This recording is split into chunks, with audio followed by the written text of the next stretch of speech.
gara tajaajiltoota warra xixinnootti sin dabarseera. Tajaajiltoonni xixinnoon kottaa narkaa fuudhaa itti fufaa saba kanaaf kadhadhaa. Sinaa eebbisu.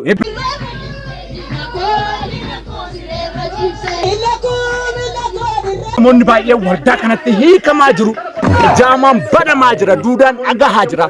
Waldaan Raajii Boodanaa waldaa addaati. Zayitii bitadhaa. Kottaa kennaa namni hundumtiyyuu gara wardaa. Yoo shamaa kam jirtu nagaaf jaalalli waaqayyo bakka jirtan hundumaatti isiniif haa baay'atu. Kun YouTube channel Boonsaa Addisuu Guuteetii haaraa yoo taatan subscribe gochuudhaan maatii keenyatti dabalama.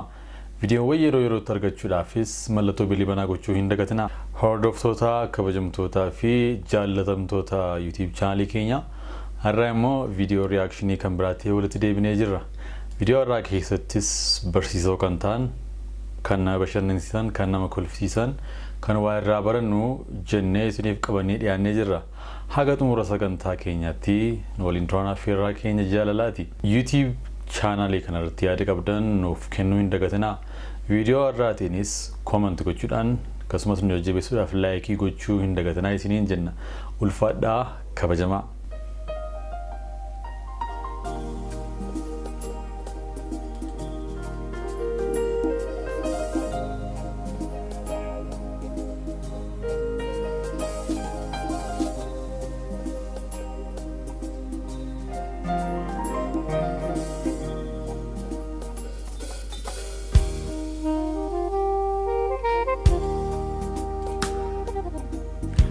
Viidiyoon kuni erga ajaa'ibaa tokko dubbata. Innis ija keenya foonii kanaan gaafa biyya lafaa ilaalu baay'ee nutti bareeda, baay'ee nutti tola. Ija Wangeelaatiin garuu gaafa biyya lafaa ilaallu biyya lafaa dhumni ishee akkuma viidiyoo kanarratti argaa jirru jechuudha. Sagalee Waaqayyoo waa'ee kana maaltu malata? Akkas jedha. Ergaa Pheexroos tokkoffaa boqonnaa 3:10. Guyyaan Gooftaa immoo akka hattuun nuftuutti dhufaa.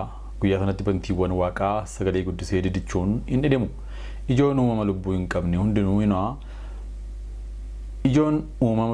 qabne hundinuu ho'a ibiddaatiin wal hin gadhiisa. Lafti wanti isaa irratti hojjetame hundinuus gubatanii hin badu jedha.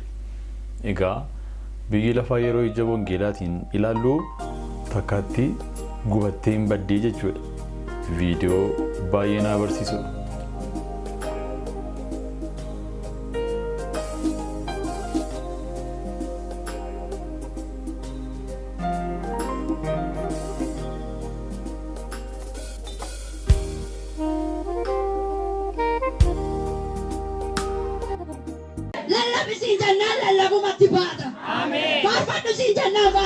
Lallabisiin jennaan lallabumatti baata. Faarfadhusiin jennaan faarfannaa matti baata.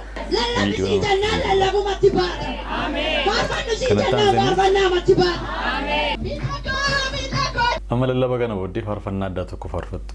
Faarfannaan kunis faarfannaa waa'ee diina keessaniitiif faarfatamudha jechuudha. Isa isin affeereera wajjumaan faarfanname.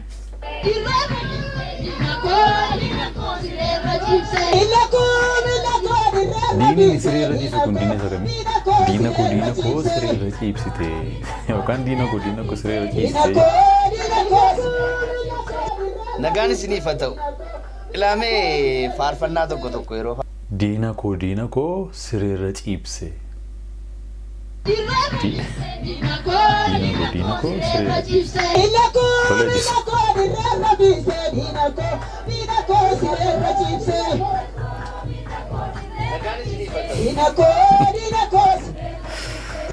Nagaan isiniif haa ta'u. Ilaamee faarfannaa tokko yeroo faarfattanii waama dinqiiti, waama ajaa'ibaa. Maaliif diina faarfattu? Yesuus Kiristoos diina isin faarfattan kana ani jedhe mo'adheera jedhe. Miilla keessan jala isinii kaa'eera jedhe. Maaliif diina faarfattu? Namaan jettan moo taanaan obboleettii gosti dhima. Diina koo natti ittiin jettu kun nama taanaani. Eebbumti keewuu mana namicha ati diina koo jettu kanaa keessa ba'a waan si ajaa'ibu. Seexanni siree irra hin ciisu beekta. Namaaf jette yoo ta'e mooyi isa siree irra hin ciibsu. Du'a jallootaatti Waaqayyoon gammadu gatii ta'eef. Yaata. Siree irra ciibsa kan jedhu faarfe. An kanan jedhu diina keenya siree irra ciibsa kan jedhu macaafa qulqulluu keessa jira laata moo hiika kan biraa qaba? Diina akkamitti siree irra ciisa yoo namaaf ta'e malee diinoo hafuura seexannoo hafuuradha. diiniin isin jechartan kun namaaf yoo ta'e malee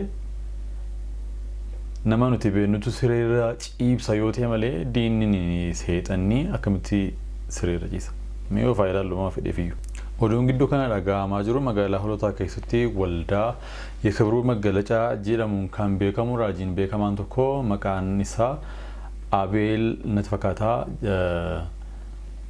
waldaa guddaa kan qabu hordoftoota baay'ee kan qabu wangeela lallabaa kan ture maqaa wangeelaatiin wangeela lallabaa kan ture gidduu kana immoo hojii afura hamaa isa irra jiru ifatti beeksisuun isaa beekamee jira kanas ofii isaatiiti waldaa kana diigee ergi deemee booddee amantii biraatti amantii Bataskaana yookaan Ortodooksii dabalamuudhaan achitti dhaqee dhugaa ba'ee jira. Egaan kanarraa wanti nuti barachuu dandeenyu yoo jiraate waldaa itti qaamnu keessatti nama akkamiitu akka nu barsiisaa jiru afura akkamiitiin akka gaggeeffamaa jiru qorree adda baasuun akka nurra jiru baay'ee beekamaadha. Sagaleen Waaqayyoos waa'ee kanaa irra deebi'ee yeroo baay'ee nutti dubbata. Wangeela Maatewos boqonnaa 24 lakkoofsa 24 akkas jedha. Masiihonni sobaatii fi raajonni sobaa kaanii yoo danda'ame warra Waaqayyoof waaman iyyuu akka wallaalchisaniif milikkita gurguddaa fi dinqii baay'een argisiisuu jedha. Egaan raajii kana eega. Iddoo kana magaalaa holotaa keessatti waldaa guddaa kan qabu የክብሩ መገለጫ ዓለም አቀፍ ቤተክርስቲያን jedhee kan ture amma garuu waldaa kana diigee gurguree amantoota waldaa kana keessa jiranis bittimsee ofii isaatii gara waldaa yookaan gara bataskaanaa dhaqee ani har'a kana booddee ortodoksiitti dabalameera kanaan dura afura dukkanaatiin yookaan afura xonqolaatiin geggeeffamaa ture akkasittiin ani afura sanaan tajaajilaa ture malee afura gooftaatiin miti jedhee dubbataa jira. Egaan miidiyaawwan garaagaraas dubbachaa jiru jechuudha. በአውሊያ መንፈስ ቸርች ከፍቶ ሲያገለግል የነበረው ነብይ ራሱን አጋለጠ። እነሆም የኦርቶዶክስ እምነት ተከታይ ሆኗል። ሰላም ጤና ይስጥልን እንደምናላችሁ አቤል ደመላሽ ነኝ። ወደ ጉዳዩ ላለፉት 5 ዓመታት ከሆለታ ምድር የተገኘውና ቤተክርስቲያን በመክፈት ባለራዕይ ነኝ በማለት ሲያገለግል የነበረው ነብይ ወንድማገኝ አቤል እነሆ ራሱን አጋልጧል። ባለፉት የ5 ዓመታት ጉዞ ላይ የቤተክርስቲያን ባለራዕይ ነኝ በማለት የክብሩ ወንጌል መገለጫ ዓለም አቀፍ ቤተክርስቲያን በሚል ስያሜ ከፍቶ ሲያገለግል የቆየ ሲሆን በዚህ ሁሉ ቆይታው ግን በአውሊያ መንፈስ ሲያገለግል እንደነበረና በርካታ ድንቅና ተአምራቶችን አድርግ ያለው ነገር ግን ሲመራኝ የነበረው የአውሊያ መንፈስ በመሆኑ ከዛ መንፈስ ነፃ ወጥቻለሁ በማለት ተናግሯል። በስሩ የነበሩ በርካታ ምዕመናንም የሱን አገልግሎት ሲከታተሉና ሲካፈሉ የነበረ ቢሆንም ይህ ደግሞ ለብዙዎች ጆሮን ጨው የሚያደርግ መረጃ ሆኖ አግኝተውታል። እነሆም ታዲያ ነብይ ወንድማገኝ አቤል ስያሜውን ሰይፈ ሚካኤል በሚል ወደ ኦርቶዶክስ እምነት የተሸጋገረ ሲሆን አሁን ደግሞ ከዚህ በኋላ በኦርቶዶክስ እምነት ላይ ጸንቼ መቀጠል ፈልጋለሁ የመጣው በት መንገድ የስተት ነው ሲልም ይናገራል። ራሱንም ሲሰይም እንግዲህ ሱፍ የለበሰ ሽፍታ ነኝ በማለት የሚናገረው ነብይ ወንድማገኝ አቤል ሰይፈ ሚካኤል በሚል ስያሜ ወደ ኦርቶዶክስ እምነት መሸጋገሩን ይፋ አድርጓል። ራጆኒ ሶብዱን ሱሉማዮ የቾራዱን ሳኒ ቤከማዳ ነሞኒ ዋይ ራጆ ሶብዱ ማሊፍ ሞርሚቱ ማሊፍ ዱበቱ ጀተኒ ኮኖ ካናዳ ይጋቦዋንሳ ሱሉማዮ ወንጌሊ እንዱበታ ራጆኒ ሶብዱን ነሞኒ ወርፈኬሳን የየወልዳ ኬሰ ጅሩ መረቲ ኦፍ ቤክሲሱን ሰዋና ፉሚቲ ናፊ አመንቶኒ ሪ ወልዳት ቀምተን አደባበዳ ወልዳማ አርጊ ከም ኬስ ጀልሰኒ ሊጥና ራጂን ሶባ ዱምኒ ሳይን ቤከማ አመንቲን ኬኛ ካይኒቲን ቤከሙ ኢጄ ኢሳቲን ይዳ ቻብኒ ኩልኩሉኒ ኢጄ ሳኒቲን ኢሳን ቤክቱ ጀዳ ኢጄ ሳኒቲን ኢሳን ቤክና ወረ ወንጌል በርሲሰን ኢጄ ሳኒቲን ኢሳን ቤክ ወረ ራጂ ዱበተን ወረ ከደተን ወረ ለለበን ወረ ጎርሰን ወረ ቲክሰን አከሚቲ ቤክና ije saniitiin beekna. Egaan akka warra waa hin beekne macaafni qulqulluun sabni waa hin beekne hin galagalaa jedha. Jaamaa ta'uu nurra hin jiraatu, wallaalaa ta'uu nurra hin jiraatu, adda baafachuutu nurra jiraata jechuudha.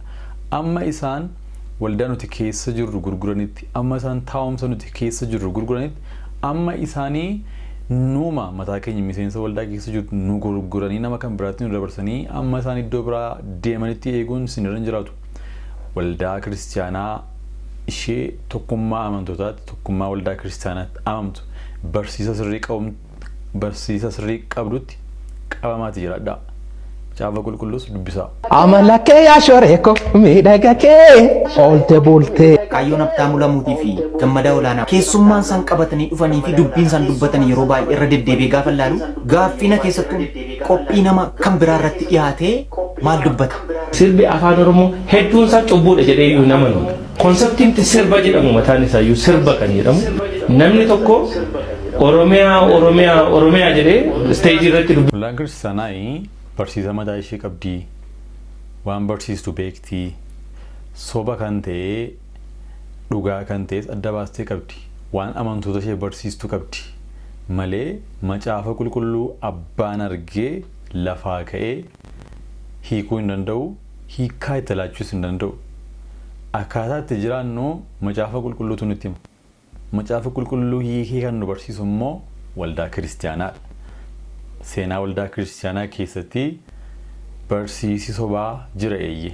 Warri barsiisa sobaa kana kaasan immoo warra amala hin taane qaban, warra jireenya qulqullummaa wajjin warra kutu warra qabantu barsiisa sobaa yookaan dubbii sobaa uumee barsiisa. Egaa warra kanadha egaa har'as sirbi rakkoo hin qabu. Sirbi afaan Oromoo rakkoo hin qabu. Homaa miti cubbuu miti rakkoo hin qabu jedhanii warri dubbatanii jechuudha. Macaafni qulqulluun garuu akkasitti nun gorsu. Efesoon boqonnaa 5 lakkoofsa 11 akkas jedha. Hojii dukkanaa isa wanti dhimma baasuu keessaa hin baane bakkeetti baasaa malee itti hin hirmaatinaa jedha. Hojii dukkanaa wanta dhimma hin baasne bakkeetti baasaa malee itti hin hirmaatinaa jedha. Macaafni qulqulluun keenya qulqulluudha. Waaqayyo keenyas qulqulluudha. Kanaaf nutis qulqulloota ta'uu qabna. Akka warra waamamaniitti jiraachuu qabna malee akka warra dukkana keessa jiranitti akka warra waaqayyoon hin sodaanneetti deddeebi'uu hin qabnu. Faarfannaa fi sirbii yoomiyyuu walitti makamee hin beeku. Ibsuu danda'a. Yeroo namichi wayii tokko Oromiyaa jedhee stage irratti walaloo dubbisu cubbuu miti. Oromiyaa inni jedhe sunii fi muuziqaa wayii didididididi jedhe walitti gaafa makamu sirba jedhamee cubbuu ta'a. Ergaan inni dabarsu sun ulfina waaqayyootiif hin ta'u isa jedhu irratti qofadha xiyyeeffannaa kan godhamuu qabu. Kan yeedalooniif sagaleen bahuu fi danda'u waaqayyo waaqas jiraata duwwaadhaaf. Faarsaa 449 keessattis dandeessu. Waaqayyoon sirbaa jajadhaa malee namaaf sirbii biyyaaf sirbiin jiru. Haadha manaa keefis hin sirbita yookiin kaadhimaa kee nama jaallattuuf sirbaa jirta taanaan waaqayyoofis immoo hin sirbita taanaan kabajati waaqayyoof haadha manaa keetiif qabdu tokkumadha jechuudha. Siif garaagarummaan qabani haati manaa keef waaqayyo siif garaagarummaan qabani jechuudha. Walaloodhaan waan adda addaatiin jechuuf hin dandeessa. Garuu yeedalootti baasuuf hin dandeessu. Madaa olaanaa utuu faarsaa 150 dubbisee akkasin jedhu. Sibiila walitti rukutamee sagalee guddaa dhageessisuun isa jajadhaa. Wanti hafuura baafatu hundinuu waaqayyoon haa jajatu. Waaqayyoon jajadhaa jedha.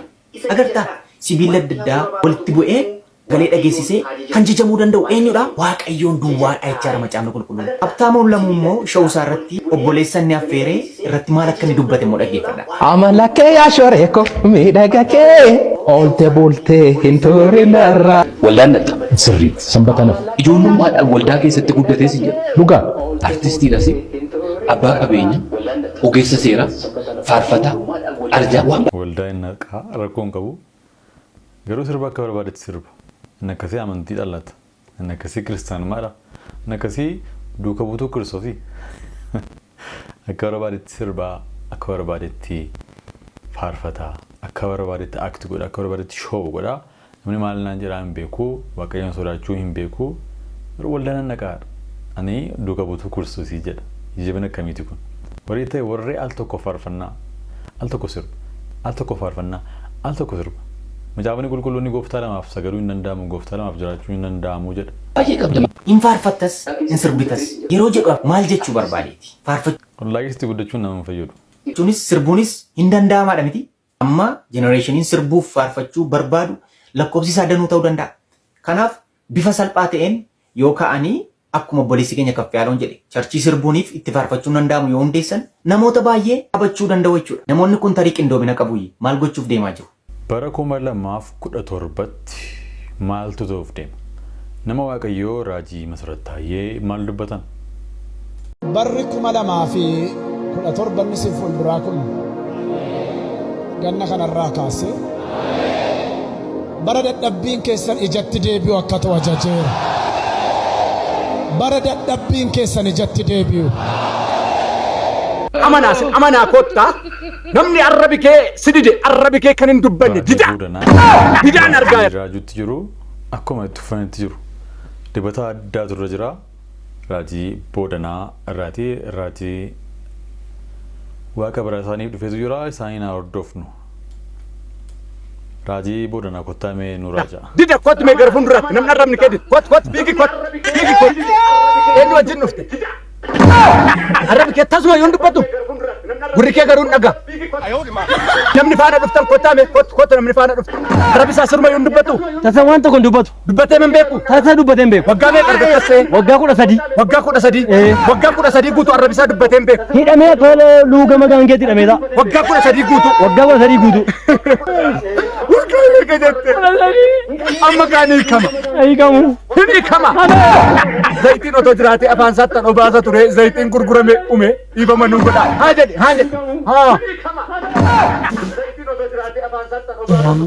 Haa jedhi sirriitti.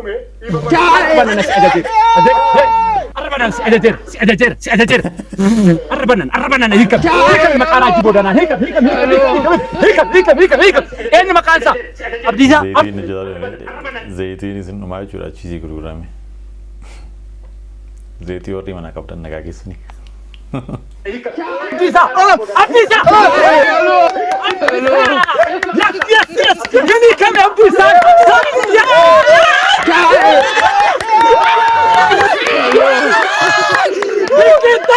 Abdiis. Asuma dubbattee hin beektu. Abidda wayii keessa gadan. Yeroo si qabee abidda wayii si keessa darbe. Amma gaahii kamtee dubbattee takka. Dubbateera. Mee maal jetta gaahii kamtee dubbattee? Isa gurguddoo akkanaa galateeffachuun barbaada. Arrabni kee ni kame ka. Egaa kottu dhugaa baatii fi waan bitattu bitadhu galii waan fiddu fidii kottu waan naa kennitu naa kenni waan naa fiddu naa fidii kottu. Tole nama waaqayyo. Hiikamtee tapha. Deemi kana qondee qabaa sin danda'u. Hayyoon isaa silumayyuu kana ture. Fayyisuun isaa waan deenaa fidii naa kenni waan fiddu fidiidha. Waan sirraa barbaadaadha silumayyuu. Macaafni yeroo dubbatu akkas jedha. Seera keessa deebii boqonnaa 18 lakkoofsa 20. Raajiin utuu ani dubbachuudhaaf isa hin abboomin dubbii tokko maqaa kootiin waa dubbatu kan fakkeessu yookiis maqaa waaqayyoolii warra kaaniitiin kan dubbatu haa ajjeefamu jedhee jedha. Kan as keessatti seera baasaa jechuudha. Gaa warra akkasiiti warra Raajii Boodanaa faatii warra waaqayyo waan waaqayyoon barbaanne dubbatan warra waan waaqayyo dubbadhutti hin jennee dubbatanii jechuudha.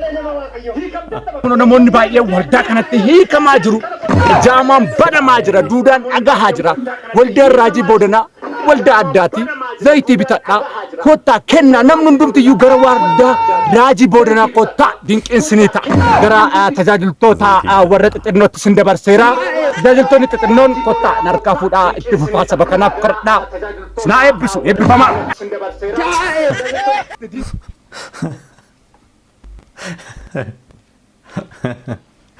Raajota warra xixinnootti sin dabarseera jedhanii Raajii Boodanaa fa'a. Isaan raajii guddaadha. Raajota sagantaa isaanii xumuranii raajota warra xixiqqootti isaan dabarsaa jiru. Boodanaa kottaa dinqiinsinii ta'a. Gara tajaajiltoota warra xixinnootti sin dabarseera. Tajaajiltoonni xixinnoon kottaa narkaa fuudhaa itti fufaa saba kanaaf kadhadhaa. Sinaa eebbisu eebbifamaa. Dinqii hojjette eebbifame. Dinqii hojjette. Nama si keessa. Kana gaa dhumni tajaajila sobba. Tajaajila booddeewwan tajaajila duraa fi tajaajila booddeewwan ta'uu kanadha jechuudha. Inni tajaajila duraas baay'ee nama gaddisiisa, inni tajaajila booddees baay'ee nama gaddisiisa. Hundisaayyuu diraamaa ta'ee dhumee jechuudha. Kanattaan suuraan immoo Raajii Boodanaa faarfannaa qabu. Faarfannaa isaanii akka armaan gaditti walii wajjiniin dhaggeeffannaa. Zayitii bitadhaa. Dhugaadha. Suura koo bitadhaa. Dhugaadha. Zayitii bitadhaa. Dhugaadha. Mataatti dibadhaa. Dhugaadha. Suura koos bitadhaa. Dhugaadha. Gastaa'oosis qabadhaa. Maaltuun taane waldaa kootti. Waldaa Raajii Boodanaatti. Jaamaan hin banamne ree. Duudaan hin dhageenye ree. Gastaawwasi namni hin bullee ree. Intalli tokko faana faana hin bullee ree. Zayitii bitaadhaa. Suura koo bitaadhaa. Zayitii bitaadhaa. Abbaa dhibba tokko miti special zayitii. Isa sirriitti fayyisa miti ree. Barbaree isaa bitatani kaa. Maal jettan? Ati zabanyaa turte miti? Amma biiroo sin gashinee ree?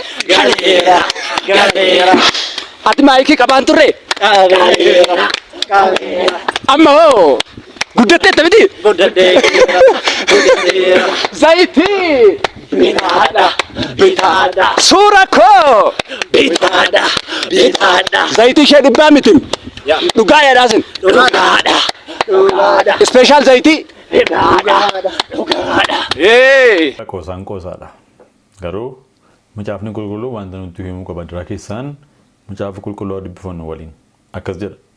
Raajota warra mul'ata waa'ee hin baafne argan irratti warra hooda sobaa dubbatan irrattis harka koo ol nan fudhadha. Walgahii saba koo keessatti hin argamin. Caaffata manni Israa'el keessatti caafamettis hin caafamin. Biyya Israa'elittis hin galin. Yommus ani Waaqayyo Gooftaa akkan ta'ee isin hin beektu jedha. Macaafa Hisqeel raajichaa 13:9. Egaan obboloota koo dhugaadhumaan guyyaa tokko Waaqayyo akka ta'e mul'isuun isaa hin hafu. Nutis inni Waaqayyo Gooftaa akka inni ta'e beekuun keenya hin hafu. Kanaaf of eeggannu. Akkuma Gooftaan keenya Yesuus Kiristoos Phexrosiin fi ergamoota isaatiin isin ana biraan maal barbaaddu maal fuutuu ittiin jedhe. Yaa Gooftaa si dhiisnee eessa deemuu dandeenyaa ati guddina jireenyaati jireenya namaaf laattaa ittiin jedhe. Gooftaan keenya Yesuus Kiristoos Wangeela Yohaannis 10 irratti ani jireenya kennuudhaaf hin dhufee jedha. Diinni yookaan seexanichi immoo hatuudhaaf qaluudhaaf dhufee jira. Ani garuu jireenya kennuudhaaf irraafas akka qabaattaniifan dhufee jedha. Kana obboloota koo kiristaanummaan kan ittiin Waaqayyo irraa waa fudhatan utuu hin taane kan ittiin Waaqayyotti qabamanii hamma dhuma biyya lafaatti hamma jireenya bara baraa galanitti Waaqayyo wajjiniin jiraatanidha. Jireenya irraa afaan Waaqayyo wajjin jiraachuudha. Jireenya irraa afaanii Waaqayyoof adda ba'anii duuka buutuu Kiristoos Iyesuus ta'anii jiraachuudha. Malee harka Waaqayyo irraa barbaadanii jiraachuu miti. Waaqayyoof barbaaduu fi Waaqayyoon mataa isaa barbaaduun garaagaradha. Waaqayyo irraatii waa barbaadachuu utuu hin taane Waaqayyo mataa isaa ofuma isaa barbaaduun baay'ee barbaachisaa murteessaadha. Sababni isaas inni ofii isaatiiyyuu waan hundumaa nuuf hin ta'a jechuudha. Yoo isa qabaane waan hundumaa qabna. Yoo isa qabaanetu guutuu taanaa jechuudha. Garuu harka isaa irraatii waan xixiqqoo fudhanna taanaan yeroo waa argannu sana dhiisnee deemuu dandeenya. Gooftaan hundumaa keenyaaf iyyuu ayyaana isaa baay'isuun ergaa kooti.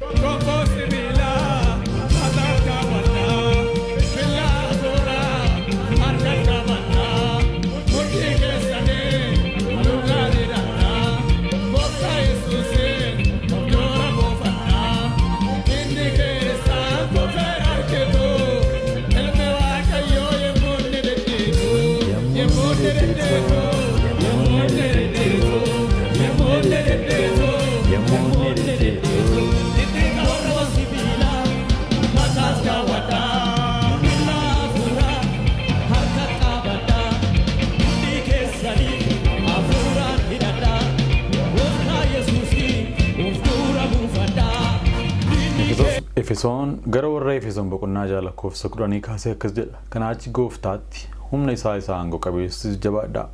Tammaa seexanaatiin mormuu akka dandeessanitti mi'a lolaa isa kan Waaqayyo guutummaatti hidhadhaa. Nuyi namoota foon uffatanii wajjin wallaansoo wal qabna miti. Garuu humnoota aboo qabaniif gooftummaa qaban warra bantii Waaqaa keessaa biyya lafaa isa dukkana keessa jiru kana seerratan machaa foorota hamminaa rabantii Waaqaa keessa jiraatanii wajjin wallaansoo wal qabna. Kanaaf guyyaa hamaa sanatti mormitanii ittiin qabu mi'a guutummaatti hidhatan sanaanis lolatti dhaabachuu akka dandeessanitti mi'a lolaa isa kan Waaqayyoo fudhadhaa jedha.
amne Ujan birkana ramtani kamadi yakam bukam Uture bi ari ane hola tumana gaya Nama jannat dinarani isibu ya birkifta Wadatin tabadina sangota fi arre Akani daina jannota jintarre wana kasi kana awanne nagarre Ole tabreni warke saneden Holi wali sadis